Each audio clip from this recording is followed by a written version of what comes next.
अजीज दोस्तों, अस्सलाम वालेकुम, नमस्ते, सत श्री अकाल, जय जिनेंद्रा, गुड आफ्टरनून। सवाल जवाब की तरफ बढ़ता हूँ।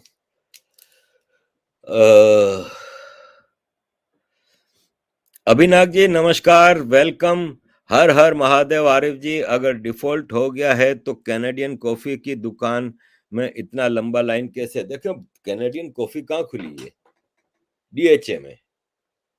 डिफॉल्ट एलिट नहीं हुई है, एलिट का तो पैसा बढ़ ही रहा है। भाई, मेरे पास एक वीडियो पड़ी है आज, सेनेट में एक स्पीच की एक सेनेटर ने कि आप एलिट क्लास की फैसिलिटीज जो दी हुई हैं, इनको free petrol, free electricity, free gas क्यों क्यों बंद नहीं कर रहे? एलिट क्लास तो इस टाइम पे भी माल बना रही है। तो ये जो कॉफी खुली है ना टॉम हॉर्टन की, वो एलिट क्लास के लिए खुली है और एलिट क्लास उसको यूज कर रही है। आम पाकिस्तानी तबाह हो गया और द कंट्री कंट्री के पास पैसा नहीं है, इंपोर्ट्स के लिए पैसा नहीं है, कंटेनर छुड़ाने के लिए पैसा नहीं है। टोटल अब सारे जो इंस्टीट्यूट्स हैं, इकोनॉमिस्ट हैं दुनिया भर के, पाकिस्तान के, वो साफ कह रहे हैं कि मार्च के पहले हफ्ता मुश्किल से टपेगा अगर कहीं से पैसा नहीं आया तो।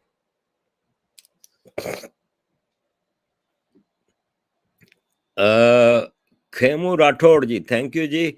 Arif ji, I have been following you since couple of years. You have been doing great things, which is much needed for India. Thank you for your service. God bless you. Khemu ji, thank you very much, धन्यवाद। अजीज दोस्तों, कुछ लोगों को मेरे काम पे एतराज भी रहता है। अभी मुझे कल अमेरिका से एक हमारे इंडियन हिंदू हैं और बड़े अच्छे दोस्त हैं, मैं उनसे चैटिंग में कई बार बातचीत भी हुई है क्योंकि एक दो प्रोग्रामों में हम साथ थे। वो अमेरिका में अच्छी पोजीशन पे हैं। उन्होंने कल मुझे मैसेज किया कि आरिफ भाई, आपको कम से कम गलत बात नहीं करनी चाहिए। मैं इंडियन हूँ और मैं कोई पाकिस्तान का चमचा नहीं हूँ, लेकिन कम से कम आपने जब बताया कि पाकिस्तान में जीएसटी, जनरल सेल्स टैक्स, 17% से 18% कर दिया गया है सब चीजों पे, तो आपने ये क्यों नहीं बताया कि ये दूध, दालें, आटा, चावल के ऊपर नहीं किया? चार पांच जो चीजें हैं तो आपको ये भी बताना चाहिए, जब भी आपकी क्रेडिबिलिटी बनेगी, वरना आप इसका मतलब पाकिस्तान के खिलाफ झूठ मूठ बात कर रहे हैं। तो मैंने उनसे माजरत कर ली, मैंने कहा ठीक है। लेकिन असल बात यह है कि मैं एक प्रोग्राम करता हूं जिसमें मुझ पे प्रेशर ये होता है कि आप 20 मिनट से ज्यादा का प्रोग्राम ना करें, और मेरी कोशिश होती है कि मैं प्लस माइनस 20 मिनट के अंदर रह के करूं। उसमें मैं अब लिस्ट लेके तो नहीं बैठूंगा ना। अगर जीएसटी बड़ा है, वो मेरा ख्याल है अगर 5,000 आइटम्स हैं आम इंसान की यूज की, उसमें से अगर 6 चीजों पे नहीं बढ़ा, तो मैं लिस्ट लेके तो नहीं बताऊंगा ना कि साबुन पे बढ़ा है, शैम्पू पे बढ़ा है, दाल पे नहीं बढ़ा। जनरली एक चीज बताई जाती है। और दूसरा ये है कि लोग समझने से ये भूल जाते हैं कि मैं क्रिटिक हूं। क्रिटिक का काम होता है कीड़े निकालना, और मैं पाकिस्तान की प्रॉब्लम्स पे डिस्कस करता हूं। अगर 4 आइटमों पे जीएसटी नहीं बढ़ा, तो मैं क्या ढोल लेके शुरू हो जाऊं कि पाकिस्तान में इतना बड़ा कारनामा हुआ? इसी पाकिस्तान की उसी प्रोग्राम में मैंने ये खबर दी थी कि पाकिस्तान के फॉरेन एक्सचेंज रिजर्व्स बढ़े हैं पिछले हफ्ते। 300 मिलियन, 270 मिलियन कुछ बढ़े हैं। मैंने बताया ना, जब कम होने का बताता हूं तो बढ़ने का भी बताया उसमें। लेकिन अब ये जो जीएसटी वाले मामले पर उन साहब की मैं इज्जत करता हूं, इसलिए मैंने एग्री किया कि ठीक है, सॉरी मैंने नहीं बताया, लेकिन ये इंटेंशनल नहीं था। मुझ पर टाइम का प्रेशर होता है, मुझे पाकिस्तान के प्रॉब्लम्स डिस्कस करनी होती हैं। अब 17% है दूध पे, दाल पे, इस पे, उस पे, सब पे। 18% नहीं किया खाली इन चार पांच चीजों पे, तो अब मैं इसकी वाह वाह करूं? आपको पता है कि जीएसटी, जनरल सेल्स टैक्स, मुझे मैं अभी बिजनेस में नहीं हूं काफी सालों से। जब मैं बिजनेस करता था बेल्जियम में, तो बेल्जियम में मेरी दुकान पे जब हम दूध वगैरह खरीदते थे तो जीएसटी 6% था और बाकी चीजों पे 21% था, जिसको वीएटी कहते हैं, वैल्यू एडेड टैक्स, फ्रेंच में टीवीआ कहते हैं। तो हमारा टीवीआ फूड आइटम पे 6% था और बाकी चीजों पे 21% था। तो पाकिस्तान ने कोई तीर नहीं मारा, 17% रखा है इन चीजों पे भी। That's too much. Harshri ji thank you. Sir black lives matter क्या ट्रंप हटाने के लिए किया था सीआईए और जॉर्ज सोरोस ने? सर इसने पीएम मोदी को बोला है किसान bill, citizen amendment act act में इनका हाथ है। देखें अरब स्प्रिंग हुई थी, याद होगा आपको, तहरीर स्क्वायर, अल तकरीम स्क्वायर और पता नहीं कौन कौन से स्क्वायर पे एक अपराइजिंग हुई थी। ट्यूनिसिया, अल्जेरिया, इजिप्ट, याद होगा आज से कोई 5-7 साल पहले, 8-10 साल पहले सोरोस ने कराई थी। अच्छा उस अपराइजिंग का फायदा क्या हुआ भाई, कोई बताए? उन कंट्रीज को प्रेशर में लाया गया, ह्यूमन राइट्स के ड्रामे में, डेमोक्रेसी के ड्रामे में, जो अमेरिका के हथियार हैं। सोरोस अमेरिकन इस्टेब्लिशमेंट का हथियार है। अमेरिका में ट्रंप को हटाना था, ट्रंप मिसफिट था। अमेरिका में आप राइट फ्रॉम रेगन देखें, रेगन इस्टेब्लिशमेंट को कंट्रोल करता था। Reagan was the last strong president of United States, इसलिए कि उस वक्त सोवियत यूनियन के साथ एक कोल्ड वॉर चल रही थी। दूसरा, रेगन को कुछ एडवांटेजेस हासिल हो गए थे। 80 में रेगन बना था प्रेसिडेंट ऑफ यूनाइटेड स्टेट्स। 79 में अफगानिस्तान में सोवियत इन्वेजन होता है। 79 में ईरान में रिवॉल्यूशन आता है। रेगन को एडवांटेज मिल गया। फिर रशिया में, सोवियत यूनियन में एक लॉन्ग टर्म चीफ चलता आ रहा था, लेनिन। लेनिन के बाद क्रुश्चेव, स्टालिन, लंबे लंबे अरसे ये रहते रहे। अमेरिका में तो हर 4 साल बाद या मैक्सिमम 8 साल बाद प्रेसिडेंट बदल जाता था। तो सोवियत यूनियन की कंटिन्यूएशन थी एक पॉलिसी की। अब ब्रेजनेव था, ब्रेजनेव 17-18 साल से सोवियत यूनियन का चीफ था, लेकिन 82 में ब्रेजनेव मर जाता है, नहीं 80 में ब्रेजनेव मर जाता है सोवियत यूनियन के इन्वेजन के 1 साल बाद। उसकी जगह यूरी आंद्रोपोव आता है, बुढ़ा कम्युनिस्ट खड़ूस, वो और बड़ा खतरा था अमेरिका के लिए। वो 2 साल में मर जाता है बेचारा। 82 में वो मर जाता है, या 84 में, दो दो साल रहा था। और उसके बाद चर्नेंको आता है, अगेन चर्नेंको एक सफेद बाल वाला बुढ़ा पुराना कम्युनिस्ट खड़ूस दिमाग, फिर अमेरिका के लिए खतरा, वो 2 साल में मर जाता है। तब फिर रेगन का अपना सीआईए का बंदा गोरबाचोफ आता है। तो रेगन को एक एडवांटेज मिला हुआ था, इसलिए अमेरिकन एस्टेब्लिशमेंट रेगन के पीछे चल रही थी। 88 में रेगन जाता है तो अमेरिकन एस्टेब्लिशमेंट रेगन के ही vice president George Bush senior को लेके आती है और अपना एजेंडा आगे बढ़ाती है। असल टारगेट जो था ना, वो सऊदी अरब और मिडिल ईस्ट जो कि ऑयल रिच कंट्रीज थे, उस पर कंट्रोल करना। ऑलरेडी कंट्रोल में थे, लेकिन वहां पे अपनी मिलिट्री की प्रेजेंस लाना। तो इन्होंने सद्दाम हुसैन जो कि अमेरिकन एजेंट था, उसके जरिए कुवैत पे हमला कराया। ये इस्टेब्लिशमेंट का काम था। और फिर अमेरिका ने आर्मी रशिया, सऊदी अरब भेजी, कुवैत भेजी, कतर भेजी और सब कुछ किया। लेकिन जॉर्ज बुश सियाना नहीं था, शार्प नहीं था, शैतान, इसका दिमाग इतना ज्यादा नहीं चल सका। तो वो 4 साल में ही फारिग हो गया। अब ये क्लिंटन आया। क्लिंटन एंटी टेररिस्ट वॉर चलाता रहा अफगानिस्तान में, अल कायदा को स्ट्रॉन्ग किया। क्योंकि जब इनको कोई करना होता है ना, इम्प्लीमेंट कोई वॉर, तो उसके लिए पहले अपने ग्राउंड पे चीजें बनाते हैं। जैसे सीरिया लीबिया में आईएस क्रिएट की ना, इसके बाद वहां पे इन्वेजन किया। इसी तरह यहाँ पे अल कायदा और तालिबान बनाई। ये सब क्लिंटन के दौर में ग्राउंड वर्क होता रहा।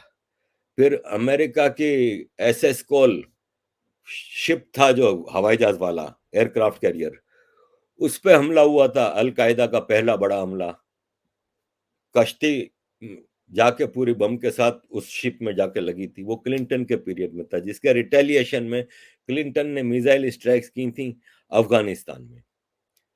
क्लिंटन का वो पीरियड पाकिस्तान के ऊपर कंट्रोल था। पूरा ब्लैक वाटर, सीआईए, ये वो पूरा अमेरिका का उस वक्त की रिपोर्ट है। कि राइट फ्रॉम 79 टिल ये 2016-17 तक दुनिया में CIA का सबसे बड़ा नेटवर्क है ना, वो पाकिस्तान में काम करता था। फिर क्लिंटन के बाद ये अपने एजेंट बुश को लाए। बुश इलेक्शन हार चुका था 2000 का, लेकिन इनको 9/11 और इस टाइप की चीजें चाहिए थी ना, अपने इंपीरियलिस्टिक पॉलिसी को इंपोज करने के लिए।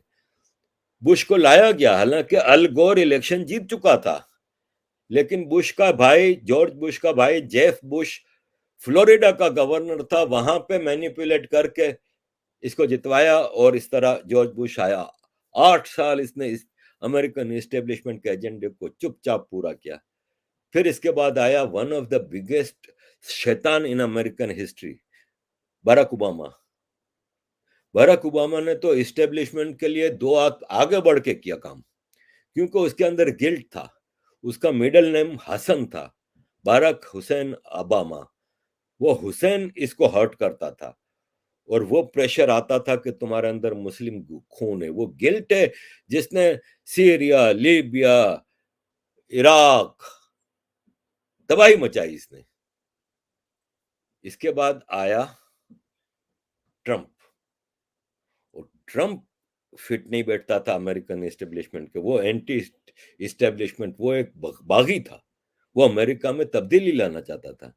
ट्रंप का वाहिद पीरियड है अमेरिकन हिस्ट्री में, रिसेंट हिस्ट्री में, कि कोई जंग नहीं हुई। इसने इराक, लीबिया और सीरिया की जंग को वाइंड अप किया। इसने ऐलान किया कि हम अफगानिस्तान से टेक ऑफ करेंगे और अमेरिकन आर्मी को वहां से निकालेंगे। इसने सारी जंगें बंद की। इसने वॉर इंडस्ट्री को नुकसान पहुंचाने की कोशिश की, जो कि अमेरिका की इकोनॉमी की रीढ़ की हड्डी है। तो इसलिए यह है कि ट्रंप इनको मिसफिट था। तो आपका सवाल बिल्कुल सही है कि सोरोस की मदद से ब्लैक लाइव्स मैटर और ये सारे इश्यूज लाके ट्रंप को हराया गया, और ट्रंप को इलेक्शन में हराया गया है, हारा नहीं है।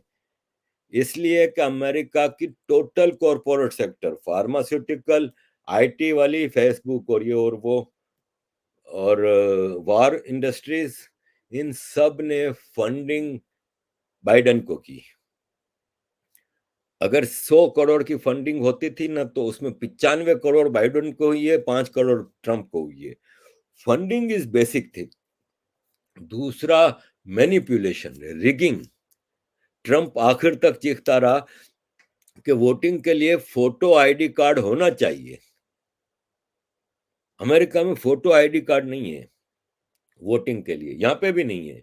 अब सुना है कि ये मई में काउंसलर के इलेक्शन हो रहे हैं, उसमें वोटर आईडी फोटो के साथ लाजमी करार दी है।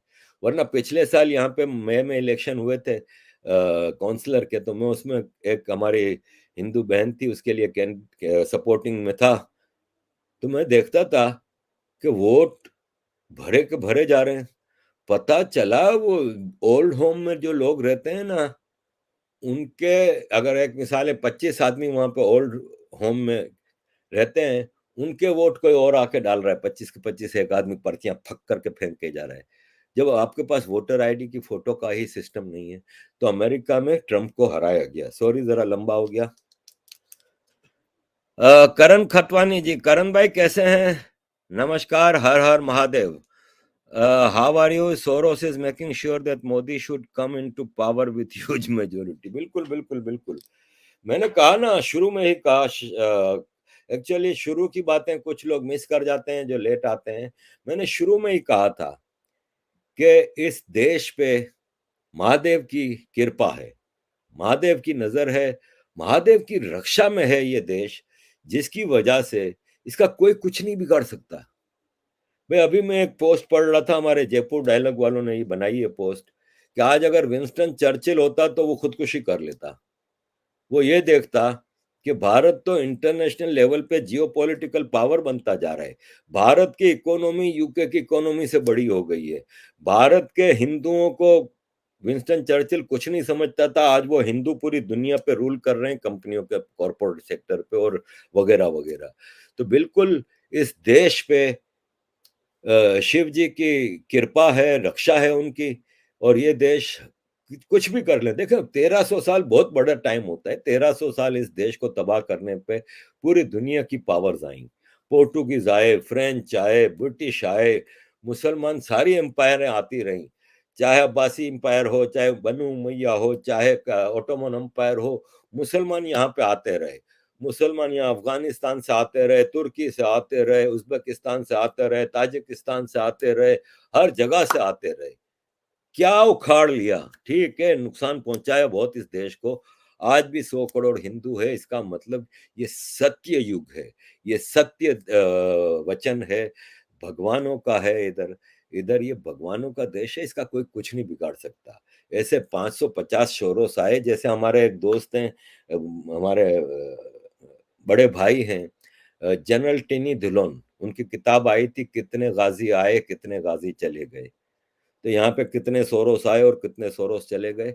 असल खतरा भारत को, खतरा तो नहीं कहूंगा मैं, जो नुकसान पहुंचाता है ना, वो भारत के अंदर रहने वाले सोरोस हैं। आज देखे ना, सोरोस की जबान बोलने वाले, जो स्पीच राहुल गांधी ने पार्लियामेंट में की, क्या सोरोस ने वही स्पीच नहीं रिपीट की? इकोसिस्टम एक नहीं है इसका मतलब। सोरोस, अदानी जी का नुकसान किसका नुकसान है? आज अगर अमेजोन कंपनी का $100 बिलियन का नुकसान होता है, तो अमेरिका की कंपनी का नुकसान है, अमेरिका का है। लेकिन ये खुश हो रहे हैं अदानी जी को नुकसान पहुंचा के। हिंडनबर्ग यूनिवर्सिटी को United states finance regulatory authority ने बैन किया हुआ है, क्योंकि इसने कुछ ऐसी अमेरिकन कंपनीज की रिपोर्ट निकाली जिसके शेयर्स फौरन गिर गए, बाद में वो रिपोर्ट गलत साबित हुई। यही चीज इसने अडानी के साथ की। और आपके मूर्ख अंदर बैठे जो सोरोस है ना, चाहे वो साउथ में कुछ चीफ मिनिस्टर हैं, आंध्रा के, तमिलनाडु के, ये वो, चाहे वो बंगाल की मोहतरमा बैठी हैं, या इधर आप आ जाएं, अखिलेश यादव हुए, राहुल गांधी, ये सब डायनास्टिक पॉलिटिक्स वाले जो लोग हैं ना, ये भारत के लिए नुकसान पहुंचाते हैं ज्यादा। लेकिन मोदी जी भगवान का वरदान है और कायम रहेंगे।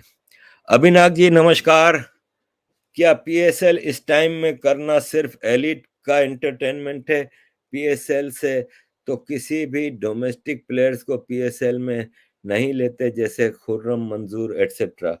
देखें, पीएसएल है ना, एक तो जिद है कि हमने कराई, दूसरा ये करा के दुनिया को इंप्रेशन देते हैं कि Pakistan is a safe country.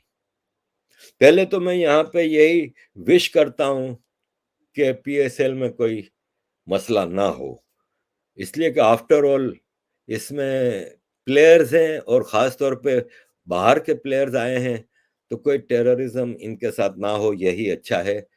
लेकिन मुझे खतरा बहुत लग रहा है, जिस स्पीड से इस वक्त टीटीपी चल रही है और जिस स्पीड से मामला चल रहे हैं, खतरा बहुत है। लेकिन पीएसएल का फायदा कुछ नहीं है इसमें। कौन सा दुनिया के, आप कोई भी टीम उठा लें, कौन सा मेन प्लेयर है? कैरन पोलार्ड ना वेस्ट इंडीज की टीम में सिलेक्ट होता है, ना आईपीएल में किसी ने लिया, तो यहाँ पे खेल रहा है। एक मेरा ख्याल है डेविड मिलर एक ऐसा प्लेयर है जो आईपीएल में भी है और यहाँ पे खेल रहा है। बाकी मार्टिन गप्टिल न्यूजीलैंड का, कौन ले रहा है भाई उसको? उसको तो न्यूजीलैंड वाले भी नहीं ले रहे। तो इस टाइप के प्लेयर आए हैं, वो बेचारे $20,000, कोई $15,000, $25,000 कमा रहा है। आपको पता है पीएसएल का सबसे महंगा प्लेयर बाबर आजम है। भारत भारतीय रुपयों में 1.2 करोड़ इसको मिले हैं, जबकि भारत की विमेन आईपीएल जो हो रही है, उसमें इंग्लैंड की नेट्स की वर्थ 3.4 करोड़ में बिकी है। बाबर आजम से 3 गुना लड़की ले रही है, वरना 20-25 करोड़ आम लड़के आईपीएल में कमा रहे हैं, प्लस फिर जो उनको मॉडलिंग और प्रोग्रामों में और उसमें जो मिलते हैं। तो ये जिदबाजी में कर रहे हैं, थोड़ा एलिट का क्या एंटरटेनमेंट होगा। लोग बहुत कम जा रहे हैं आईपीएल देखने के लिए, जिस हिसाब के हालात चल रहे हैं। आम आदमी तो अफोर्ड नहीं कर सकता। इन्होंने ₹200 की टिकट कर दी है। ₹200 का मतलब है कि भारत के ₹70। टिकट कर दिए, क्योंकि कोई जाने को तैयार ही नहीं, लोगों के पास खाने को पैसा नहीं, कहां से जाएंगे। एलिट कितना परसेंट होता है, एलिट कितनी परसेंट होगी ग्राउंड में। फिर सिक्योरिटी, आधे आधे लोग जो आपको नजर आएंगे ना, वो सिक्योरिटी वाले हैं। वो सिक्योरिटी का खर्चा बिल भेज रही है Pakistan army.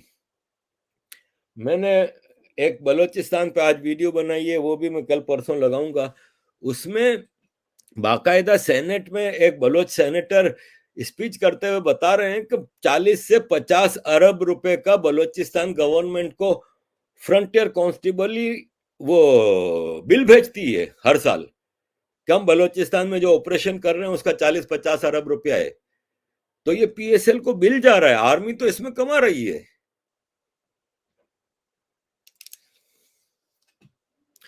Sumukji, thank you. RFG, can Zardari family, Imran Khan and Sharif family together save Pakistan's economy by donating their wealth? यार, सुमुख भाई क्यों मजाक कर रहे हैं? अगर ये पाकिस्तान को डोनेट करना चाहते तो ये लूटते ही क्यों? लूटते ही क्यों? ये लूटते ही नहीं। अगर इन्होंने पाकिस्तान को डोनेट करना होता, आप इनको छोड़ें। ये पाकिस्तान का एक, मैंने शायद वीडियो लगाई थी 2-3 दिन पहले एक औरत की, वो बता रही थी कि 17 बिलियन डॉलर की सालाना, एनुअल, हर साल 17 बिलियन डॉलर की सब्सिडी जाती है एलिट क्लास को। खाली आप ये 17 बिलियन की सब्सिडी बंद कर देना, वारे न्यारे हो जाएंगे। 1.1 बिलियन की किस्त के लिए आईएमएफ के आगे कितने महीनों से लेटे हुए हैं। तो आप सोचें, साल का 17 बिलियन अगर खाली एलिट क्लास की सब्सिडी बंद कर दें तो। पाकिस्तान बचाने के 500 तरीके हैं, लेकिन पाकिस्तान जिनके कंट्रोल में है उनको अपनी लूट, अपनी लालच को थोड़ा कंट्रोल करना होगा। वो तैयार नहीं है। आप सिर्फ आर्मी को, बजट को आधा कर दें, आपको आईएमएफ के पास जाने की जरूरत नहीं रहेगी। और ये आर्मी हमारे किस काम की है? कल्याण गुशेद जी, कल्याण भाई नमस्कार sir. In recent times inside Afghanistan Taliban regime where Mullah Akhundzada and Haqqani group between create a faction. Do you think ISI created the faction inside Taliban to condemn? जी, एक छोटा सा ग्रुप है जिसपे टीटीपी वालों ने कल स्टेटमेंट दिया है। मैंने शायद आज सुबह की वीडियो में वो शेयर किया है। टीटीपी ने रिक्वेस्ट की है तालिबान के अमीर से, जो इमारात अफगानिस्तान का जो अमीर है, उससे रिक्वेस्ट की है कि इंटरवीन करें और उनको रोकें। टीटीपी के लिए वहां पे तालिबान सरकार के कुछ लोग मुश्किलात पैदा कर रहे हैं। लेकिन अमेरिकन इंस्टीट्यूट ऑफ पीस ने रिपोर्ट कल ही दी है, वो भी मैंने आज सुबह की वीडियो में शेयर की है। उसमें उन्होंने कहा है कि तालिबान टीटीपी के खिलाफ नहीं जाएंगे और तालिबान टीटीपी की मदद नहीं रोकेंगे। तालिबान टीटीपी की मदद बिल्कुल करेंगे और ये एक ही थाली के चिट्टे बिट्टे हैं। तो डेफिनेटली आईएसआई बहुत कोशिश कर रही है, क्योंकि तालिबान इनकी रीडिंग से या इनके अंदाजे से ज्यादा मुख्तलिफ निकला। 14 अगस्त 2021 तक पाकिस्तान आईएसआई और पाकिस्तान की इमरान खान सरकार तालिबान की मदद कर रही थी अफगानिस्तान को टेक ओवर करने के लिए, ये सोच के कि जब अफगानिस्तान को वो टेक ओवर कर लेंगे तो Afghanistan will be in A way Pakistan 5th province. ये पाकिस्तान का 5वां प्रोविंस बन जाएगा और हमें अफगानिस्तान हमारे लिए ग्राउंड प्ले होगा। और फिर हम तालिबान को लॉन्च करेंगे इंडिया में और तालिबान को इंडिया के खिलाफ यूज करेंगे। उस वक्त इंडिया की काफी लंबी चौड़ी इन्वेस्टमेंट थी अफगानिस्तान में, और इंडिया 500 प्रोजेक्ट्स पे काम कर रहा था। तो वो समझते थे कि इंडिया को आउट कर देंगे और फिर तालिबान इंडिया में, कश्मीर में जिहाद करेंगे। लेकिन अंदाजे गलत हो गए, क्योंकि तालिबान पाकिस्तान और पाकिस्तान की आर्मी को आजमा चुका था। तो तालिबान अब इस बार पाकिस्तान के हाथ में खेलने के लिए तैयार नहीं था। तो पाकिस्तान अब कोशिश कर रहा है तालिबान में एक ही फैक्शन है जो कि आईएसआई की सपोर्ट का है, वो है हक्कानी, और ये कोशिश कर रहे हैं, लेकिन हक्कानी भी अब मेन तालिबान से लड़ने को तैयार नहीं है, कि उनको भी वहां पे मजे मिले हुए हैं, तो वो कह रहे हैं कि यार छोड़ो, ये वैसे ही किसी के नहीं है पंजाबी आर्मी वाले, ये जब अपने ही पाकिस्तानियों को नहीं बख्शते, इन्होंने मिलियन से ज्यादा बंगाली पाकिस्तानियों को मार दिया 71 में, अपनी ही औरतों के रेप किए, ये 47 से कश्मीरियों को ऊपर हमला किया, और कश्मीरियों की औरतों को, लड़कियों को इधर पिशावर और रावलपिंडी के बाजारों में बेचा, ये अपने ही हजारों बलोचों को, सिंधियों को, मुहाजिरों को मार चुके हैं, ये अपने ही पाकिस्तानी पठानों के ऊपर जिंदगी हराम की हुई है, तो ये हमारे कैसे हो सकते हैं? तो इसलिए अफगान तालिबान में छोटा मोटा मसला हो सकता है, वरना तालिबान इस बार बहुत अच्छे जा रहे हैं, और इन्होंने इंडिया को रिक्वेस्ट की कि आपके जो 500 प्रोजेक्ट हैं वो आके पूरे करें, आप वापस क्यों चले गए, हम आपको तो कुछ नहीं कह रहे, क्योंकि इंडिया ने सारा वाइंड अप करके वापस आ गया था जब अफगानिस्तान में तालिबान का टेक ओवर हुआ था।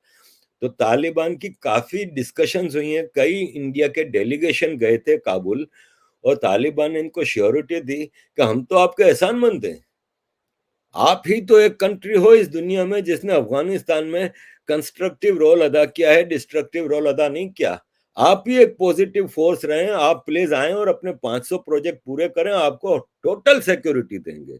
तो इंडिया ने एग्री किया, और इंडिया की टीमें अब अफगानिस्तान में काम कर रही हैं, और पाकिस्तानियों पे अफगान भरोसा नहीं करता। ये आप क्रिकेट के मैचों में भी देख रहे हैं कि अफगानियों का पाकिस्तानियों से झगड़ा होता है, इंडिया से मोहब्बत होती है। तो पाकिस्तान की अफगानिस्तान फेल हो चुकी है पॉलिसी, और पाकिस्तान समझ रहा था कि वो अपनी डूबती नैया को इंडिया में टेररिज्म बढ़ा के अफगानिस्तान के जरिए वो करेगा, तो वो उनके गले पड़ गई है। चीतन पटेल जी, धन्यवाद भाई। Sir, what do you think if Pakistan breaks, so which province India need to get merge इन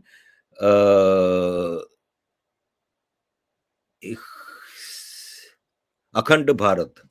देखें, ये भारत की जो सरकार है ना, एक तो सरकार है, फिर सरकार का एक थिंक टैंक होता है, एक बहुत बड़ा एक ग्रुप ऑफ पीपल होता है जो बैकग्राउंड में रह के पॉलिसीज के ऊपर रिसर्च करके भारत के लिए अच्छी पॉलिसीज बनाते हैं। जहां तक मेरी रीडिंग है, मैं किसी से राब्ते में तो नहीं, मेरी रीडिंग है कि भारत के किसी भी क्वार्टर में, थिंक टैंक में, आर्मी में, पॉलिटिशियंस में, ये कहीं ख्याल नहीं है कि पाकिस्तान के किसी हिस्से को आजादी के बाद सिंध या बलूचिस्तान को भारत के साथ मर्ज किया जाएगा। अखंड भारत अब नहीं है किसी भारत के उसमें दिमाग में, ये आपको भी निकाल देना चाहिए, इसलिए कि जो सबसे आसान था ना अगर मर्ज करना, वो ईस्ट पाकिस्तान था। डायरेक्ट आपका बॉर्डर भी, फारिग बॉर्डर, यानी दरिया का वो किनारा बांग्लादेश था, एक किनारा इंडिया था, एक ही कौम थी, सब कुछ एक था, जबान एक थी, आसान था ना, और उस वक्त वो टोटल डिपेंडेंट थे आप पे। क्यों नहीं किया? इसलिए नहीं किया कि आपके देश में ऑलरेडी 15-20 करोड़ मुसलमान एक मुसीबत ही बने हुए हैं ना। मैं नहीं कहता कि मुसलमान सारे भारत के दुश्मन हैं, जो भारत के मुसलमान हैं, मेजोरिटी नहीं है, लेकिन फसाद, फितना है ना। कुछ लीडर्स हैं, कुछ लिखारी हैं जो कि मुसलसल कन्फ्रंट्रेशन की सियासत करते रहते हैं। तो आप सोचें, अगर आपने बांग्लादेश आज 20 करोड़ है, वो अगर आपने मिला लिया होता तो आज 40 करोड़ होते, और फिर आप देख रहे हैं वहां पे बांग्लादेश में जो हो रहा है, तो क्या हाल होगा, भारत कैसे संभालेगा?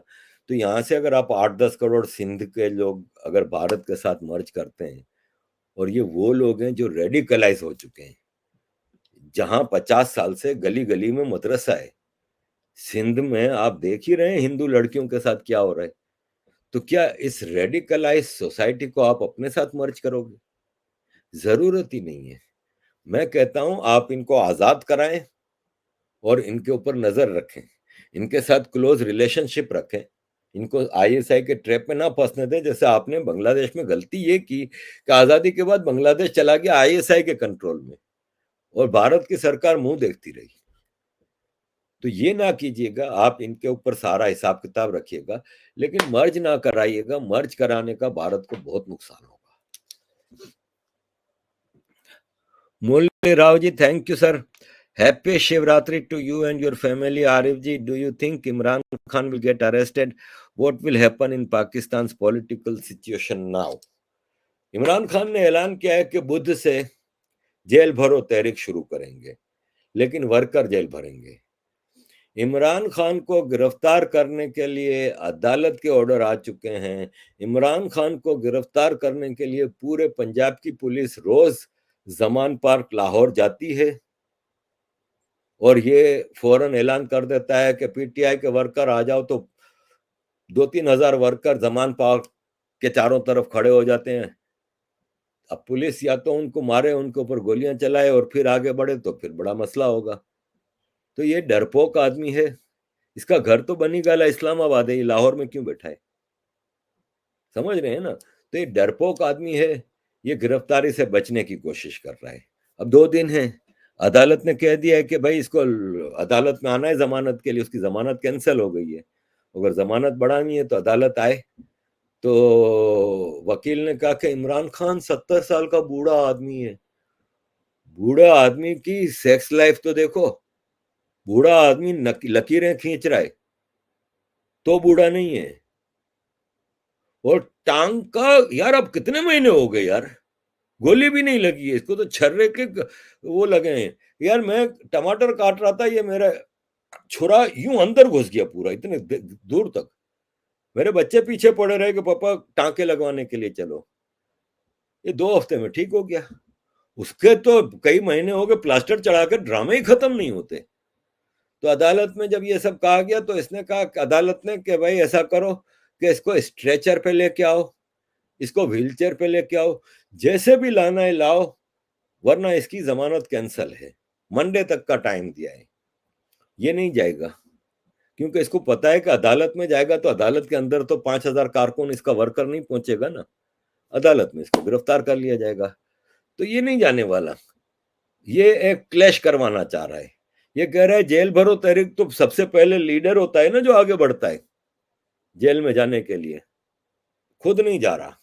फवाद चौधरी कहता है दरअसल लीडर्स को जेल में नहीं जाना चाहिए, वर्कर्स से शुरू करना चाहिए। वर्कर्स को यूथ इसीलिए कहते हैं भाई। तो पाकिस्तान की करंट पॉलिटिकल सिचुएशन तो तबाह है। मरियम नवाज शरीफ खुल के कह रही है कि ये मेरी सरकार नहीं है। अबे तुम्हारा चाचा है, तुम्हारे बाप की मर्जी से है। कहती है मेरा, जब तक नवाज शरीफ की सरकार नहीं आएगी मेरी सरकार नहीं है। नवाज शरीफ का समधी को लंदन से भेजा गया, नवाज शरीफ ने फाइनेंस मिनिस्टर बना के। नवाज शरीफ की मरी हुई बीवी का भांजा नवाज शरीफ की साली का बेटा मिनिस्टर है। नवाज शरीफ के ससुराली रिश्तेदारों के कई मिनिस्टर हैं इधर। यार आप फिर कहते हो कि आपकी सरकार नहीं, क्या ड्रामा है यार। ये पाकिस्तान की पॉलिटिक्स, जिस तरह इकोनॉमी आखिरी स्टेज पे, पॉलिटिक्स भी आखिरी स्टेज पे। और ये सब चीजें आर्मी करवाती है ताकि पॉलिटिशियंस के खिलाफ नफरतें बढ़े, लेकिन इस बार आर्मी भी बदनाम बहुत हो गई है। सुमुख जी धन्यवाद। Arif ji, it feels very strange to see some of Pak celebrities and cricket YouTube channels don't even show that there is economic crisis in Pakistan. Why? भाई जब रोमन एम्पायर जल रही थी, रोम जल रहा था, तो नेहरू क्या कर रहा था? बांसुरी बजा रहा था। तो यही है, पाकिस्तान के सेलिब्रिटीज क्यों दिखाएंगे कि पाकिस्तान की हाल खराब है, सब अच्छा है, सब अच्छा है। आपको याद होगा कि जब 2001 या 2002 में शायद अमेरिका के जॉर्ज बुश ने इराक पे हमला किया था सद्दाम हुसैन पे। तो उस वक्त सद्दाम हुसैन का जो मिनिस्टर ऑफ इंफॉर्मेशन था ना, वो इंटरनेशनल न्यूज आ रही थी कि बगदाद एयरपोर्ट पे अमेरिका का कब्जा हो गया। तो वो कहीं खड़ा होकर टीवी का कैमरा ऑन करके कि नहीं नहीं नहीं, सब झूठी खबर है, पूरे इराक पे हमारा कंट्रोल है। और हर थोड़ी देर बाद वो आके नहीं नहीं, सब हमने तबाह कर दिया है अमेरिका को। वो हुआ ये कि एक बार ये इंटरव्यू इसी तरह खड़ा होकर दे रहा था, तो पीछे से अमेरिकन फौजियों ने आके इसको पकड़ लिया। पूरा इराक कंट्रोल में आ चुका था अमेरिका के, लेकिन वो कह रहा था नहीं नहीं नहीं, सब खैर है। तो ये ऐसे ही लोग हैं। वो गोबलस था, कौन था जो जूलियस सीजर्स के जमाने में, तो ये पाकिस्तानी सेलिब्रिटीज और क्रिकेटर्स यही हैं। ये अभी भी समझ रहे हैं कि अल्लाह है ना, आसमान से फरिश्तों की फौज उतारेगा और सब ठीक हो जाएगा। कुछ नहीं होना। Kapil ji thank you very much. पाक कब तक कोलैप्स करेगा? पुष्पेंद्र जी को बुलाएं। दो सवाल। तो पाक कब तक कोलैप्स करेगा, देखें कोई टाइम फ्रेम तो नहीं है। जैसे मैंने शुरू में ही पाकिस्तान के डिफेंस मिनिस्टर की वीडियो बताई थी कि पाकिस्तान इकोनॉमिकली तो कोलैप्स कर गया है, पॉलिटिकली कोलैप्स कर गया है। सिक्योरिटी की सिचुएशन आप देख रहे हैं कि बलूचिस्तान और केपीके में फुल जंग चल रही है। कराची में, पंजाब में अटैक शुरू हो चुके हैं। तो कोलैप्स किसी वक्त भी कर सकता है। अगेन, जो मैं कई महीनों सालों से कह रहा हूं कि जब तक अमेरिका पाकिस्तान को बचा के रख रहा है तब तक पाकिस्तान बचा हुआ है, वरना पाकिस्तान कब का कोलैप्स कर जाता। दूसरा सवाल पुष्पेंद्र जी। देखिए, मैंने पुष्पेंद्र जी से काफी बार कांटेक्ट करने की कोशिश की है। उनका ट्रैवलिंग खत्म नहीं होती, उनकी ट्रैवलिंग बहुत ज्यादा है। वो फिजिकल वर्क पे ज्यादा बिलीव करते हैं। उनके पास इस वक्त भी कोई 40 से 50 इनविटेशंस मौजूद हैं मुख्तलिफ इंडिया के इलाकों से। इंडिया बहुत बड़ा है भाई। तो वो फिजिकल वहां पे जाके लोगों को स्पीचेस करते हैं और कन्विंस करते हैं। तो उनके पास अपनी फैमिली के लिए भी टाइम नहीं है। इवन यहाँ पे कई एनजीओज हिंदुओं के हैं, ऑर्गेनाइजेशंस इंग्लैंड में, वो पुष्पेंद्र जी को लंदन बुलाना चाहते हैं, उनके पास टाइम नहीं है। तो फिर मैं समझता हूँ कि किसी को ज्यादा तंग करना भी मुनासिब नहीं। मैंने एक दो बार इनको रिक्वेस्ट भेजी थी, उन्होंने कहा अरे भाई ये मेरा मसला है, मैं देखूंगा। तो फिर मैं उनको तंग नहीं करता। Major Gaurav Arya ji, general Tiny Dhillon ji, colonel R S N Singh ji, Pushpendra Kulshrestha ji और कुछ नाम हैं, उन सबको मैंने एक एक दो दो बार रिक्वेस्ट भेजी। उन्होंने मुझे ये एक्सक्यूज दी कि हम अभी मसरूफ हैं, हम आपसे कांटेक्ट करेंगे। तो मैं फिर पीछे नहीं पड़ जाता, मैं कहता हूँ नहीं, फिर गलत बात है। जब उनके पास टाइम होगा वो मुझसे कांटेक्ट करेंगे। ऐसा नहीं है कि मैं इनसे कांटेक्ट में नहीं हूँ, कांटेक्ट होता रहता है। अभी जैसे एक बहुत बड़ा नाम है, वो भारत का दौरा कर रहे हैं मार्च के पहले हफ्ते में। तो उन्होंने मुझसे कहा कि मेजर गौरव आर्या से मेरा कांटेक्ट करा दें। तो मैंने गौरव भाई को मैसेज किया और मैंने कहा ये साहब हैं, ये आपसे बात करना चाह रहे हैं और ये इनका नंबर है। तो गौरव भाई ने जवाब दिया कि थैंक यू आरिफ भाई, मैं इनसे कांटेक्ट कर लूंगा। तो कांटेक्ट में हैं, लेकिन ये लोग बहुत बिजी हैं अब। मेजर गौरव आर्या का आप देखें, चाणक्य फोरम है, डिफेंसिव ऑफेंस है, फिर रिपब्लिक टीवी है, फिर फिजिकल इनके कई एक्टिविटीज होती हैं। तो फिर मैं अपने चैनल के लिए इनको डिस्टर्ब करूं, इसलिए मैं कोशिश करता हूं कि तंग ना करूं। लेकिन मुझे जैसे ही मौका मिला और इन लोगों ने मुझे, किसी ने भी टाइम दिया, तो मैं जरूर इनको। अब कर्नल साहब हैं, colonel R S N Singh साहब, इनसे मेरी जनवरी के एंड में बात हुई थी। तो उन्होंने मुझे कहा था कि मेरे ससुर की तबीयत बहुत खराब है और मैं इस वक्त आउट ऑफ स्टेशन हूँ, उस वजह से, फैमिली इश्यूज की वजह से मैं फारिग होकर आपसे कांटेक्ट करूंगा। तो इस तरह let's see. Ramjit Das ji thank you sir. When Pakistan will break, who will be the leader of KPK, Balochistan and Sindh? KPK का सवाल ज्यादा मुश्किल नहीं लगता है। ज्यादातर चांस है कि ये मर्ज हो जाएगा, अफगानिस्तान से ड्यूरेंट लाइन खत्म हो जाएगी। एक ही कौम है, एक दूसरे से बहुत मोहब्बत है, सब कुछ है। तो आई डाउट के केपीके में कोई मसला होगा। सिंध और Balochistan is a big issue. देखें, पहले आते हैं बलोचिस्तान की तरफ। तो बलोचिस्तान का फिर यह है कि इंटरनेशनल मीडिएशन होगी। इंटरनेशनल फोर्सेस, यूनाइटेड नेशंस या कोई आके बलोचिस्तान में एक कंसेंसस बिल्ड करेगा और फिर बलोचिस्तान की एक, सारे ग्रुप्स, सरदार मिलके एक लीडरशिप को चूज करेंगे। 47 से पहले बलोचिस्तान में लीडरशिप का इशू इसलिए नहीं था कि खान ऑफ कल्लात है ना, उसको बलोचिस्तान के सारे सरदारों ने अपना रिप्रेजेंटेटिव बना के ब्रिटिश सरकार से डील करने के लिए रखा था। लेकिन फिर 47 के बाद 48 में जब खान ऑफ कल्लात ने एक्सेशन ट्रीटी साइन कर ली, जब उनके सर पे बंदूक रखी गई, तो खान ऑफ कल्लात के अपने खानदान के कुछ लोगों ने बगावत कर दी थी। तो तब से लीडरशिप क्राइसिस है। लेकिन लेट्स सी, वो फिर इंटरनेशनल मेडिएशन होगा, इंटरनेशनल मेडिएशन के साथ कुछ ना कुछ सिस्टम होगा। अब आते हैं सिंध की तरफ। तो जो एक खतरनाक सिनारियो नजर आ रहा है ना, वो ये है कि सिंध को आजादी नहीं मिलेगी, इसलिए कि सिंध का जितनी लीडरशिप है पॉलिटिकल, वो या तो सिंधी जागीरदार हैं या एमक्यूएम और मुहाजिर हैं, दोनों आर्मी के एजेंट हैं। सिंधी जागीरदार आर्मी के एजेंट रहा है शुरू से, इसलिए कि राइट फ्रॉम 47 टिल नाउ, चाहे मार्शल लॉ हो चाहे डेमोक्रेटिक सरकार हो, सिंध का चीफ मिनिस्टर सिंधी जागीरदार ही रहा है। सिंध की मेजॉरिटी इन ministries, home ministry, finance ministry, transport ministry, जितनी भी हैं वो सिंधी जागीरदारों के पास ही रही हैं। तो पाकिस्तान आर्मी सिंध को 75 साल से सिंधी जागीरदारों की मदद से लूट रही है।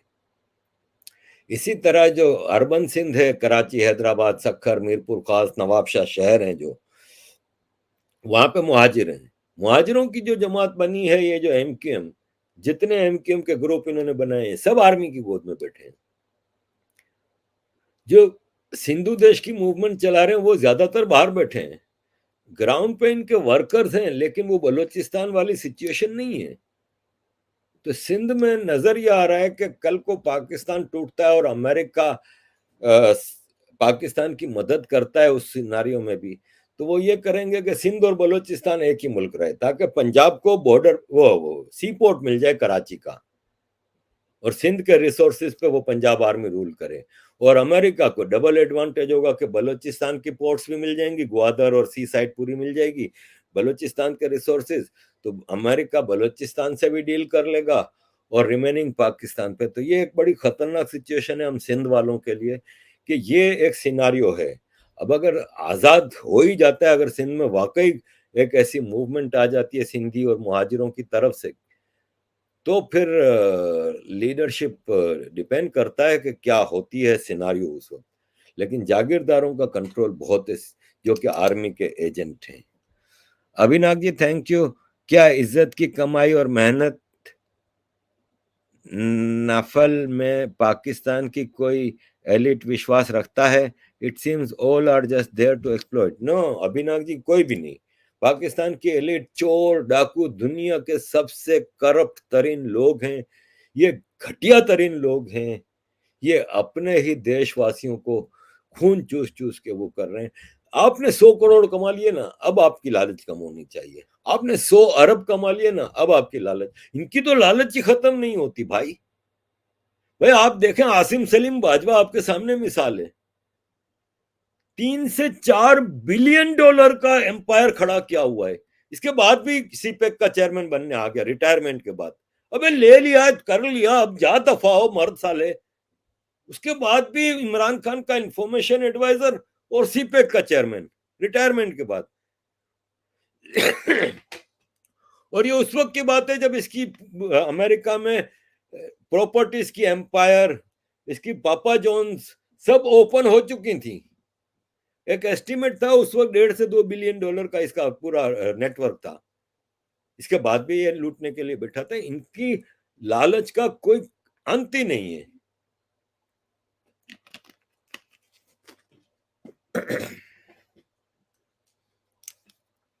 कपिल जी धन्यवाद भाई। आरजू आरजू काजमी का क्या सीन है समझ नहीं आता भाई। एक जर्नलिस्ट है, अपना प्रोग्राम करती है, अपना इनका ज्यादातर प्रोग्राम इंटरव्यू बेस्ड होता है।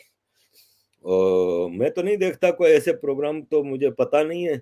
लेकिन ये है कि कभी कभार कोई ट्विटर पे नजर आ जाता है कोई कुछ, तो ज्यादातर नजर ये आता है कि वो इंटरव्यू बेस्ड है, जर्नलिस्ट हैं, पाकिस्तान की जर्नलिस्ट हैं, इस्लामाबाद में शायद रहती हैं और अपना प्रोग्राम करती हैं, भारत के लोग पसंद करते हैं। तो ये तो ओपन फोरम है ना यूट्यूब, तो जिसकी जिस मर्जी आए वो जिसको भी फॉलो करें। गन पॉइंट पे तो कोई किसी को फॉलो नहीं करवा रहा ना। अगर उनकी फॉलोअरशिप है, लोग उनको पसंद करते हैं, बल्ले बल्ले। Pawan Kumar ji, who is the head of TTP? What do you think Saad Rizvi role? TTP का हेड वो है ना, क्या नाम है, नाम भूल रहा हूँ यार, सॉरी, नाम भूल रहा हूँ, एक है हेड। और साद रिजवी चोर का बेटा चोर, हरामी का बेटा हरामी। मेरे पास उसके बाप की मकबरे की वीडियो है। एक 2 टके का सरकारी क्लर्क था इसका बाप। प्राइम लोकेशन पे इसका मकबरा आप देखें, वो क्या होती है, दरगाह। पाकिस्तान में यही है, मुल्ला मरेगा साला, लंबी चौड़ी जायदाद के ऊपर इनकी मकबरा होगा। साद रिजवी बिलियनर है, जिसका बाप एक सरकारी क्लर्क था। आम आदमी को एक्सप्लॉइट कर रहे हैं। पॉलिटिकल फ्यूचर नजर आ रहा है टीएलपी का। अगले इलेक्शन में टीएलपी को कुछ सीटें लाई दिलाई जाएंगी ताकि प्रेशर ग्रुप कायम रहे। Ajay T ji, sir, why Pakistani cricketer choose mullahs as profession after retirement? जरा मुश्किल है ये सवाल, क्योंकि एक तो ये कि पाकिस्तान में आप अगर 80s में और 70s में जाएं तो एक ही दाढ़ी वाला खिलाड़ी था, वसीम राजा, रमीज राजा का बाप। वो भी रिलीजियस नहीं था। एक ऑस्ट्रेलियन गोरी से शादी की थी उसने। वेरी लिबरल मैन, लंदन में क्रिकेट खेलता था और बड़ा, रमीज राजा की तरह मेला नहीं था, बड़ा जबरदस्त आदमी था। बाकी किसी की दाढ़ी नहीं थी, कभी किसी को नमाज पढ़ते नहीं देखा। ज्यादातर काउंटी खेलते थे। माजिद खान, सादिक मोहम्मद, जहीर अब्बास, आसिफ इकबाल, जावेद मियादाद, इमरान खान, मुश्ताक मोहम्मद, ये सब, और सरफराज नवाज, ये सब काउंटी क्रिकेट खेलते थे। 4-4 6-6 महीने लंदन में रहते थे। और यहाँ पे आपको पता है कि 4 दिन का काउंटी मैच होता है, चौथे दिन के एंड पे पूरी रात ये पब में बैठ के शराब पीते हैं। और ये सारे पाकिस्तानी खिलाड़ी लिबरल थे, शराबें पीते थे, सब अय्याशियां करते थे। ये आया है 90s में, वबाल आया है, जब मुल्लाओं को एक्सेस दिया गया पाकिस्तान ड्रेसिंग रूम की तरफ। और वहां पे वही, आफ्टर ऑल ये जितने पाकिस्तानी खिलाड़ी होते हैं ना, ये जाहिल होते हैं, पढ़े लिखे नहीं होते। इंडिया में तो किसी ने मैट्रिक भी कर लिया तो उसका विस्डम होता है, एजुकेशन होता है, क्योंकि वो मदरसे से नहीं आया होता। पाकिस्तान के जितने क्रिकेटर हैं उनकी बेस तो मदरसे में बनी है। तो फिर जब पैसा आ जाता है, फेम आ जाती है, और फिर मुल्ला आके जन्नत के लश्कारे दिखाता है, तो फिर वो मुल्लायत की तरफ चले जाते हैं। Basic thing is Madrasa education. ये पाकिस्तान का क्रिकेटर ही नहीं, भाई देखें, मैं मेमन कम्युनिटी से ताल्लुक रखता हूँ। बाटवा जमात हमारी जमात है, क्योंकि मेरे पिताजी का गांव आजक था ना, उसमें 2 मेमन फैमिली थी। और वो पाकिस्तान माइग्रेट कर गई, तो फैमिलीज के ऊपर जमात तो नहीं बनती। तो हमने बाटवा जमात से रिक्वेस्ट की थी, तो बाटवा जमात ने इन 2 मेमन फैमिलियों को एकोमोडेट कर दिया था। तो हम, और मेरी माँ भी बाटवा में पैदा हुई थी, तो हम, पाकिस्तान में सबसे बड़ी मेमन जमात है वो बाटवा जमात है। तो हम बाटवा जमात से ताल्लुक रखते हैं। बचपन मेरा वहीं कराची में गुजरा है, 20 साल की उम्र में कराची छोड़ा है। मैंने कभी किसी बूढ़े को देखते थे कि दाढ़ी होती थी, मेरे नाना की थी, मेरे दादा की थी, मेरे किसी चाचा की नहीं थी, मेरे किसी मामू की नहीं थी। कहीं दूर दूर तक कभी हम मेमन कम्युनिटी में दाढ़ी नहीं देखते थे। जब मैं मेयर बन के गया ना, तो मैं हैरान रह गया। मेरे चाचा की दाढ़ी, मेरे कई कजन्स की दाढ़ियां एक की भी नहीं होती थी 80s में। मेरे बाटवा जमात में जब मुझे बुलाया जाता था, क्योंकि मैं मेयर बन गया था, तो जाहिर है वो लोग मुझे आगे पीछे प्रोग्रामों में चीफ गेस्ट के तौर पे बुलाना, इनाम बांटने, तो उसमें बुलाना, मैं जाता था। आप हैरान होंगे, 70% रिलीजियस दाढ़ी वाले, 70%। और इक्का दुक्का कोई लड़की औरत नजर आ जाए तो वो बुर्का पूरा मुंह ढका हुआ, इवन इनका बुड़का भी टॉप का है, इधर भी एक काली पट्टी, यहां भी, और फिर इधर जाली वाला आंख के ऊपर भी इतनी सी आंख खुली है, वो भी जाली, और ग्लव्स, और जो बुर्का पहना है ना उसकी आस्तीन में एक हुक बनी हुई है, तो वो बीच की उंगली में हुक, ताकि वो आस्तीन थोड़ी ऊपर ना चली जाए। मतलब हद है, एंड हो गया है, मतलब इससे ज्यादा आप घटियापना नहीं दिखा सकते। और ये मैं बता रहा हूं अपनी कम्युनिटी की 70 से 80%। हमारी नानी बुर्का पहनती थी जब हम छोटे थे तो देखते थे, तो वो भी बुर्का सिर्फ यहां तक होता था, मुंह खुला होता था, और यहां तक, और ये कमर तक। जैसे आप अफगानियों का देखते हैं ना टोपी वाला बुर्का, तो उसका शटर होता है, यूं उठा लो ना तो टोपी यहाँ तक आ जाती है, और ये मुंह खुल जाता है, और ये कंधे पे होता है, और यहाँ तक होता है। वो मेरी नानी पहनती थी, मेरी दादी भी नहीं पहनती थी, मेरी कोई फुफ्फी नहीं पहनती थी, मेरी कोई खाला नहीं पहनती थी। आज सब पहनती हैं, सबकी बेटियां पहनती हैं। तो ये क्रिकेट की हद तक नहीं, ये पूरी सोसाइटी का है, ये पूरी सोसाइटी रेडिकलाइज की है। Abhinath ji thank you sir. Rizvi surname वाले तो शिया होते हैं, तो ये साद रिजवी सुन्नी बरेलवी कैसे हो गया? नहीं भाई, मैं भी पहले बहुत मतलब जब पाकिस्तान में था तो मैं भी ये गुमान में था, लेकिन ऐसा नहीं है। मैं बैंक ऑफ टोक्यो, मेरी पहली जॉब थी कराची की, तो हमारे असिस्टेंट जनरल मैनेजर थे, हम रिजवी साहब कहते थे, तो मैं उनको शिया समझता रहा। तो एक दिन ऐसे हम बैठे थे बैंक के कॉलीग, तो पता नहीं क्या बात निकली, तो शिया सुन्नी पे ही बात निकली। एक हमारा अली नैयर करके लड़का था, वो शिया था, तो हम इसको छेड़ते रहते थे कि खटमल हो तुम। शियाओं को पाकिस्तान में मजाक में खटमल कहते हैं, हम उसको छेड़ते थे। तो हम कहते थे एक तुम हो और एक रिजवी साहब। तो मैंने कहा, तो किसी ने कहा भाई रिजवी साहब सुन्नी ही है, लेकिन दो रिजवी हैं। एक तो हजरत अली के बेटे इमाम रजा, वो शिया है। एक आपका बरेलवी का अहमद रजा बरेलवी, जिसने बरेलवी फिरका बनाया है। आला हजरत इमाम अहले सुन्नत अहमद रजा बरेलवी, वो रिजवी रजा से बनता है। अहमद रजा बरेलवी वो रिजवी है ना, वो सुन्नी है, और बरेलवी है, तो दो रिजवी हैं। Akshay Vijaypur ji thank you sir. What happened to technocrat government and Imran Khan arrest? Please comment of Bilawal visit on China and future of CPEC. कई सवाल आते हैं। टेक्नोक्रेट गवर्नमेंट कोशिश तो पूरी हो रही है, और एंड में होना यही है। इलेक्शन का साल है, सुप्रीम कोर्ट अड़ी हुई है कि 90 दिन में आपको केपी के पंजाब में इलेक्शन कराने हैं। आर्मी कह रही है हम सिक्योरिटी नहीं देंगे। पंजाब केपी के इलेक्शन का मतलब ये होता है कि 70% पाकिस्तान में इलेक्शन, लंबा खर्चा, पैसा है ही नहीं, कहां से करेंगे? आर्मी कह रही है हम सिक्योरिटी नहीं देंगे, सुप्रीम कोर्ट कहती है अगर आपने 90 दिन में इलेक्शन नहीं कराए तो गवर्नमेंट को जेल में डालेंगे, पूरे प्राइम मिनिस्टर को, इलेक्शन कमिश्नर को।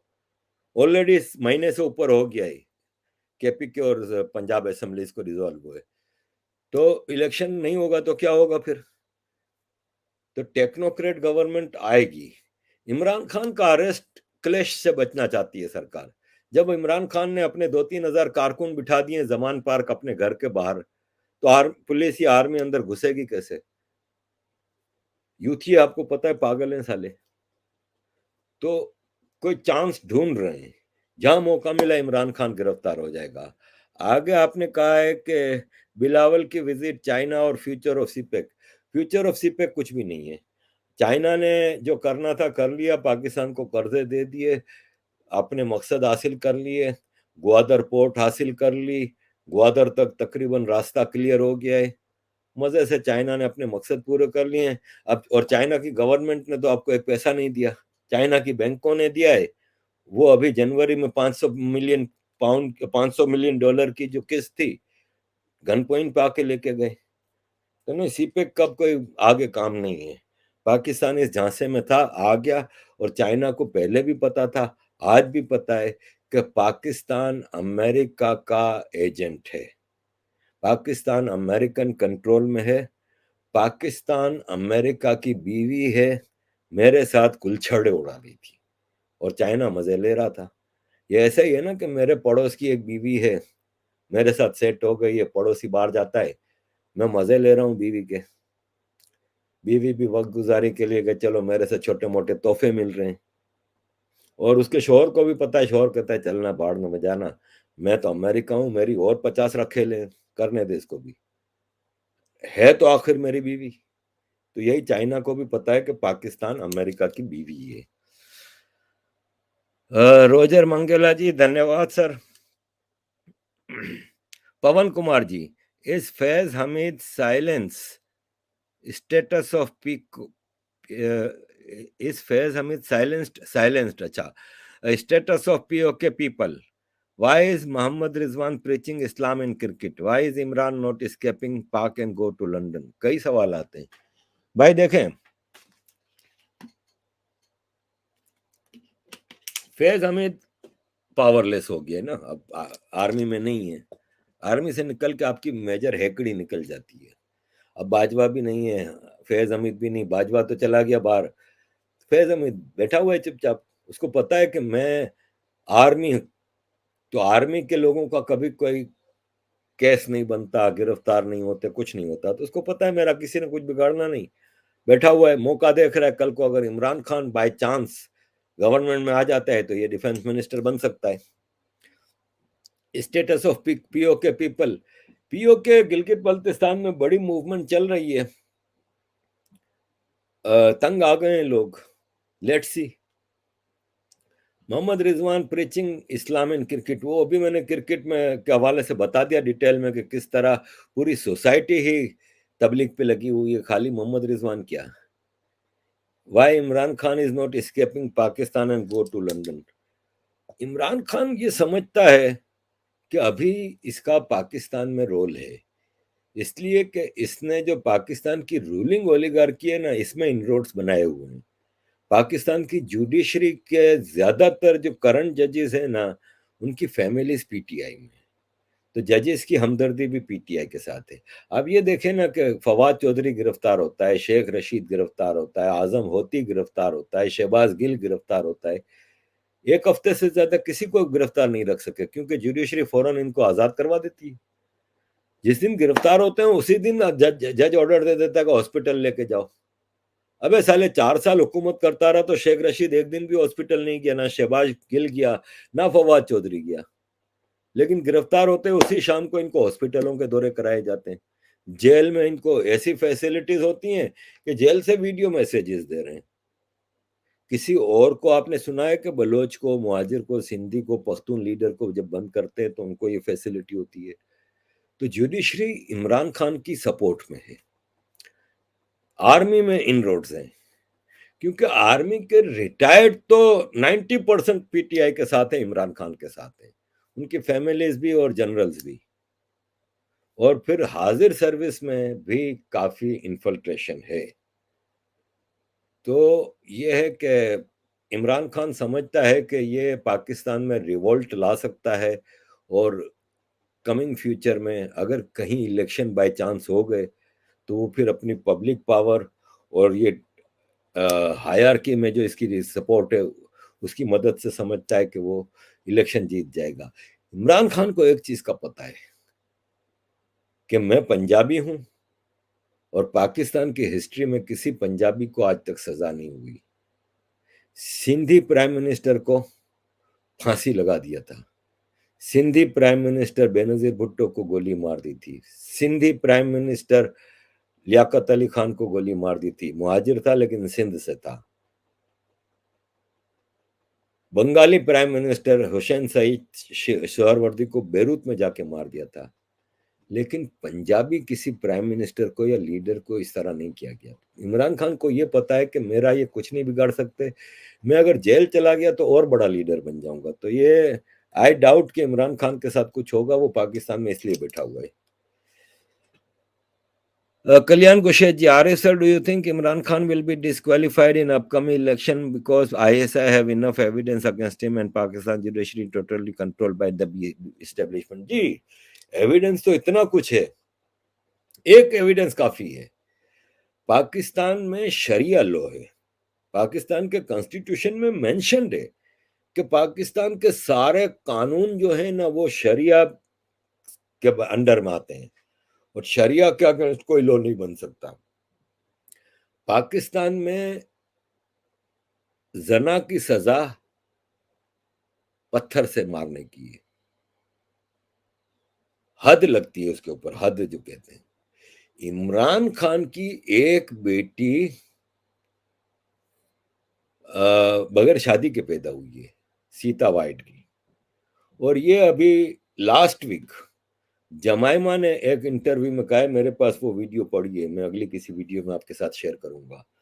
जमाइमा ने कहा है इंटरव्यू में कि जब इमरान खान को गोली लगी तो मैं लंदन में बैठी थी, तो मुझे किसी का फोन आया कि इमरान खान को गोली लग गई, तो मेरे साथ उस वक्त हमारे दो बच्चे सलमान और कासिम, हमारे यानी इमरान खान और जमाइमा के दो बच्चे थे, और एक इमरान खान की बेटी टेरिन वाइट जो इमरान खान की एक्स गर्लफ्रेंड सीता वाइट से पैदा हुई थी, वो मेरे पास रहती है, 30 साल की है वो, और हम बहुत परेशान हो गए थे सब। ये अभी लास्ट वीक का है जमाइमा ने। ये एक एविडेंस इमरान खान को डिस्क्वालीफाई करने के लिए काफी है, क्योंकि सबसे बड़ी बात यह है कि चले आप हद ना भी लगाएं, संसार की सजा ना भी दें पत्थर वाली। आपने जब पहली बार मुशर्रफ के दौर में इलेक्शन लिया था, तब से लेकर आज तक जब भी आप इलेक्शन का नॉमिनेशन फॉर्म भरते हैं ना, तो उसमें आपको अपनी संतान लिखनी होती है, आप, आपकी बीवी, आपके कितने बच्चे हैं।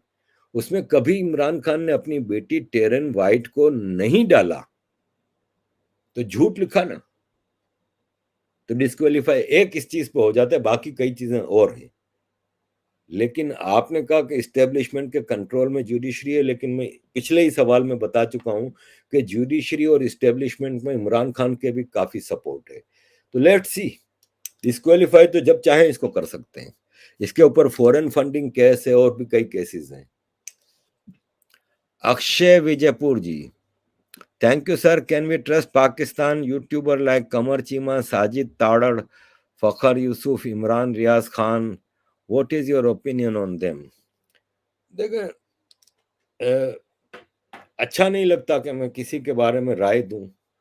पहले एक दो बार ऐसा हो गया था, तो वो भी मजबूरी थी कि उन्होंने मेरे बारे में कुछ कहा था तो मैंने रिटेलिएट किया था। ऐसे ही जैसे अभी मैं परसों एक ट्विटर स्पेस में था, तो उसमें तारिक फतेह भाई को भी बुलाया था। तो टॉपिक था कि इस्लामिक ऑर्गेनाइजेशंस, इस्लामिक कंट्रीज और कम्युनिस्ट का अलायंस। तो सब एग्रीड थे कि ये दोनों मिलके इस वक्त हिंदुओं के खिलाफ, खास तौर पे, या यूरोप में क्रिश्चियन कंट्रीज के खिलाफ ये दोनों मिलके पॉलिसीज फॉर्मुलेट करते हैं और हमले करते हैं। तो तारिक भाई एग्रीड नहीं थे।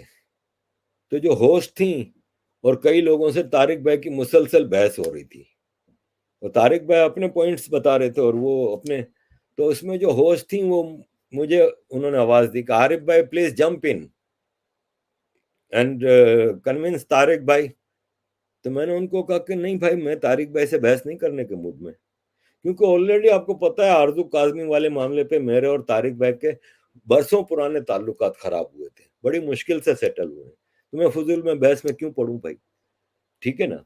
तो इसी तरह ये जो आप नाम ले रहे हैं, अब ये फखर भाई हैं, फखर भाई से मेरी आज से कुछ 2-3 महीने पहले उनका ही मैसेज आया था, और फिर हमारी काफी देर चैट हुई थी। इसी तरह इनकी एक वीडियो थी, मुझे अच्छी लगी 2 मिनट की, तो मैंने उनको मैसेज किया था कि मैं अपनी किसी वीडियो में वो शेयर कर सकता हूं, तो उन्होंने मुझे मैसेज कहा कि आरिफ भाई एनी टाइम मोस्ट वेलकम। इसी तरह कमर चीमा साहब कभी मेरे बारे में नहीं बोलते, और इमरान रियाज खान तो मेन स्ट्रीम एंकर हैं, पीटीआई के हैं, वो तो कभी भी इंडिया की सपोर्ट में नहीं बोलेंगे, ठीक है। आ जाते हैं साजिद ताड़ड़, तो साजिद ताड़ड़ की आप रोज की 2-3 ट्वीट देख ले, इंडिया के अदानी के ऊपर बहस कर रहे हैं, सब कुछ के ऊपर इंडिया को लताड़ने का कोई मौका नहीं छोड़ते। वो पाकिस्तान के बारे में पॉलिटिशियंस के बारे में ही बोलेंगे, कभी आर्मी के बारे में नहीं बोलते। साला खुद है American policy maker, American politician है, रिपब्लिकन पार्टी का है। इंडिया के कभी फेवर नहीं की इसने, कभी भी नहीं। इवन अभी बोइंग का जो वो हुआ है उस पे भी उसको मिर्चें लगी हैं, उसकी आप ट्वीट निकाल के देख लें। तो आप ट्रस्ट करने की बात कर रहे हैं तो आप इन सब पे ये ट्रस्ट कर सकते हैं कि ये आफ्टर ऑल इनसाइड से ये पाकिस्तान को कभी बुरा नहीं कहेंगे। सुमुख जी, ex cricketer Salim Malik, who was a good batsman, claimed he was cleared by Supreme Court of Pakistan in match fixing charge. Is it true? अब वो क्लेम करे कि ना करे, साला मैच फिक्सर था भाई, मैच फिक्सर था। जस्टिस कयूम की रिपोर्ट मौजूद है। 100% Salim Malik was involve in match fixing. देखें, अब मसला ये है कि ये सू करने वाली और ये बातें होती हैं, वरना मेरे अंदर भी बहुत सारी चीजें मौजूद है वसीम अकरम के बारे में। मैं बेल्जियम में रहता था ना, तो मेरा एक बहुत अच्छा पंजाबी दोस्त था सियालकोट से। तो अक्सर शाम को हम उसके खोली थी, अकेला था वो, तो उसने खोली बनाई थी, अड्डा कहते हैं जिसको, पंजाबी में ठिया कहते हैं, तो डेरा कहते हैं जो। तो उसने एक डेरे टाइप का बनाया था। शाम को हम सब दोस्त काम से फारिग होकर उधर बैठते थे, और वो अकेला था जिसकी कोई गर्लफ्रेंड या बीवी नहीं थी, तो उसका डेरा हमें पसंद था। उसमें सारे आते थे, मैं अकेला नॉन पंजाबी होता था, बाकी सारे पंजाबी थे, एक दो पठान भी थे। तो कोई शराब पी रहा है, कोई चरस पी रहा है, तिक्के कबाब तिक्के बन रहे हैं, हर हफ्ते में एक दो बैठक ये होती थी। तो एक दिन मैं गया ना उधर, तो मैं, हमारे जो चरसियों की पार्टी थी वो उस तरफ बैठती थी, तो मैं अपने इस दोस्त के साथ यहाँ बैठा था। तो मैंने कहा यार आज कुछ नए चेहरे नजर आ रहे हैं। तो इसने कहा वो जो बैठा है ना, मैंने कहा उसकी तो मैं शक्ल जानता हूँ, इसकी शक्ल पाकिस्तान के फलां क्रिकेटर से जो अभी दुबई में इंग्लैंड के खिलाफ जिसने इतनी सारी विकेटें ली थी। कहता वही है। अब मैं नाम लूंगा तो फिर वो सू करने वाला और ये वो। मैं कहा ये चरस पी रहा है? कहता हाँ। अच्छा, वही क्रिकेटर, इसके 2-3 हफ्ते बाद इसका डोप टेस्ट हुआ, उसमें गांजा पी निकली थी और इसके ऊपर पाबंदी लगी थी, वही क्रिकेटर।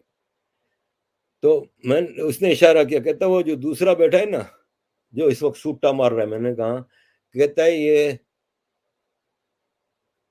इंडियन स्टार है ना जो टेनिस की, जिसका शोहर है, नाम नहीं ले रहा, उसका बहनोई है ये, और ये पाकिस्तान का सबसे बड़ा बुकी है,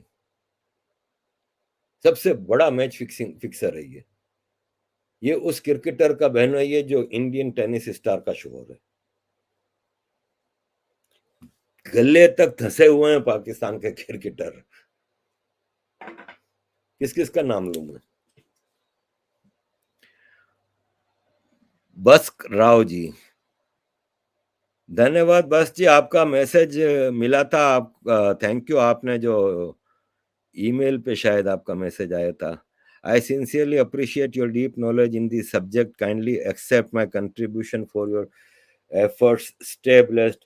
जी धन्यवाद भाई, आपका बड़ा मोहब्बत भरा मैसेज था। मुझे सही से मैटर याद नहीं, क्योंकि रोज के दर्जनों वो जवाब देता हूँ। मैंने जवाब दिया था शायद आपको। तो मेरा ख्याल है अब 1.5 घंटा हो रहा है, तो लास्ट क्वेश्चन पकड़ लेते हैं। मजा आया आज, काफी लोग बैठे हुए हैं, लेकिन मैं समझता हूँ कि अब नेक्स्ट वीकेंड के लिए कुछ रखें। Rohit Rajwade ji, Arif sir, does eastern Sindh will join India? मैंने अभी बताया ना कि भाई इस वक्त तो आप एक सिंध का डिस्ट्रिक्ट भी अपने साथ ना जोड़ें। मुश्किल सबसे काम जो इस वक्त मोदी सरकार को है ना, दो हैं। एक तो आपकी करप्ट देशद्रोही ओपोजिशन, और आपके मुस्लिम कम्युनल लीडर्स जो एक्सप्लॉइट करते हैं। मेजोरिटी मुस्लिम नहीं है खराब, ये मैं आज भी बता रहा हूं आपको, मजबूर हैं ज्यादातर। सोशल सिस्टम जो मुस्लिम का जो है ना, वो बड़ा खतरनाक है। तो कंट्रोल करना मुश्किल है। आप मजीद मुसलमानों को क्यों डाल रहे हैं? तो मैं समझता हूँ एक आजाद सिंधु देश is the best thing for India's interest also. अजीज दोस्तों, आई होप कि आपको भी मजा आया होगा। मुझे बड़ा अच्छा लगता है जब मैं अपने परिवार से इस तरह बैठ के बात करता हूँ। My name is BSK Rao साहब। जी जी जी, आपका ही मैसेज आया था, मुझे याद आता है। धन्यवाद भाई। तो अजीज दोस्तों, थैंक यू वेरी मच। जिंदा रहे तो अगले सैटरडे को फिर मुलाकात होगी। आप सबको महाशिवरात्रि की एक और बार बधाई। और आज अभी लंदन में मुझे दावत आई है, लेकिन जहाँ पे महाशिवरात्रि का आज 12 घंटे का एक प्रोग्राम है जो 6 बजे से लेके सुबह 6 बजे तक चलेगा, लेकिन वो यहाँ से तकरीबन 2.5 से 3 घंटे का रास्ता है जाने का। मेरे पास गाड़ी तो है नहीं, तो मैं फिर लेट नाइट यहाँ पे ट्रांसपोर्ट होगी नहीं, तो मैं जा नहीं सकूंगा। अगर मेरे इलाके में कुछ हुआ तो मैं जरूर जाता। तो थैंक यू वेरी मच अजीज दोस्तों, आप सबको ये शुभ दिन मुबारक हो और आप लोगों की शिव जी रक्षा करें। और आगे अब होली और ये सारे अच्छे दिन करीब आ रहे हैं। तो यह है कि थैंक यू वेरी मच अजीज दोस्तों। जय हिंद।